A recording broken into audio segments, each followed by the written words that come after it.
In this video, I'm going to show you how to install Canva on your laptop, whether you're on Windows or Mac. Let's get into it. Open your browser and go to canva.com/download.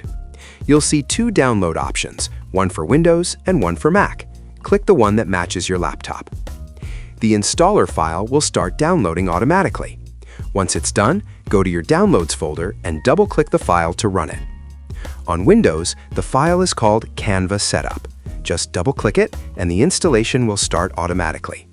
It only takes a few seconds, and you don't need to click through any options. Canva installs itself and opens on its own when it's done. On Mac, the file is a DMG. Open it, drag the Canva icon into your Applications folder, and then open Canva from there. Once Canva opens, you'll be asked to sign in or create an account. If you already have a Canva account, just log in. If you don't, you can sign up for free with your email, Google, or Facebook.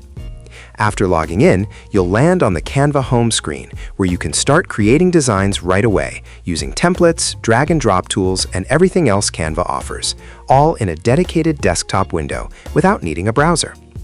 And that's it. Canva is now installed on your laptop and ready to use. If this video helped you out, leave a thumbs up and subscribe to Learn Mode Lab so you don't miss more tutorials like this.